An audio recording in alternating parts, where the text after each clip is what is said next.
Gentlemen, welcome back to my desk, and this is a very quick update video on the DW Hobby Rainbow Flying Wing, which I put several videos out yesterday. I want to give you a heads up. The EDF version, and again, I made several mistakes, and this is why I want to share this with you, because so that you don't make them. So let me move my cuppa. Ow, that's hot. Cuppa out of the way. So this is the setup which I went with, and I will share, and I need to get the full build video edited up for you. And I'll also give you a quick heads up that someone left their run cam at home. So I've only got mobile phone footage for that, which is pretty good to be honest. But my point being is that I've tried the EDF version, and in short, even with a 5S battery, and this little EDF's only rated to 4S, the weight ratio, power to weight ratio wasn't up there enough. Okay, so it was just too heavy. And also I got the thrust angle on this incorrect. So let me get my ruler here. Is that you'll see that the EDF is on an angle like that, when really it needed to be like that. So I'm sharing my mistake with you, so that if you do get the EDF version, that you definitely do need a more straighter thrust angle, because mine, if not down a little bit more, because mine was pointing the wrong way, and that's why the maiden flight didn't go very well. Also to share with you the difference between the EDF version and the tail pusher version, all it falls down to is this piece of plywood frame. With the EDF version, you get this extra bit at the back, whereas on the pusher version, you get an extra piece of plywood which goes on the back, so that's where you mount your motor to. Now, which version would I suggest you go for?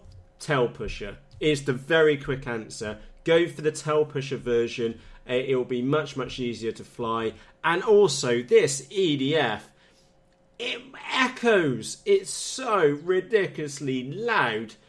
Yeah, go for the tail pusher version. It'll be much more quieter and also more responsive, because remember with EDFs you do have that spin up time, that little bit of lag. So just from a pure enjoyment perspective, definitely go for the tail pusher version. And the irony is, I've got the tail pusher version which Banggood sent me to for a review, and I'm going to convert my EDF version into a tail pusher, because I just personally feel that it's going to be a much better model with a motor, normal motor on the back. And you'll easily get, and let me just give you a quick heads up, even with the motor on the back, you'll be able to easily get a 5-inch prop on the back. So that gives you lots of options when it comes to the motors which you could use on this model.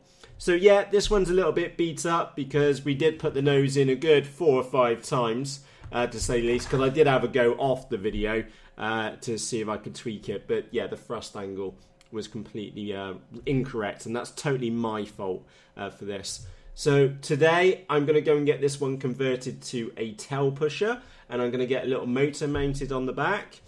It will work really well. I'm guessing I'll either go for a 2S or 3S battery. One of the little mods which I made is that if I can pull that battery out, is that I did dig out this the front nose area, and I'll put a photo on your screen for you so you can see that a little bit better, so that we could get a bigger battery in there. And of course, bigger battery, so something like a 3S 1.3, fits in there really snugly, gets the C of G spot on, and it would ultimately give you some better flight time.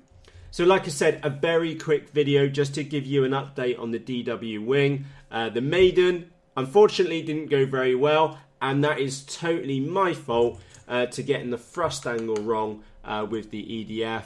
And the irony is, I'm going to go and convert this EDF version to a tail pusher version, and I can't wait for the tail pusher version to turn up in the mail whenever it does, so I can have one and show you one which is a tail pusher version out of the box. Oh, and by the way, there's nothing, the only difference between the two kits is just a bit of plywood which you get, and also build time 30 minutes on it. That's all it takes, is 30 minutes, because this box you can just hot glue it together. I joined mine up with hot glue as well. And yeah, it was really, really simple. The servos are held in there with hot glue. My only constructive criticism is that with these servos, is because they're mounted so far up on the left hand side, is that maybe if you mounted them over here on the wing a little bit more, is that you would get more authority with the elevons. So in my build video, I do mention that it would be a good idea to put a carbon fibre rod all the way along these, and that's definitely something which I would suggest that you do. So I'm going to go and get my converted to a tail pusher. We're also going slope sawing today, so I'm going to take it up to the slope and chuck it off the slope in horrifically windy conditions. So it's going to be really curious to see how she does.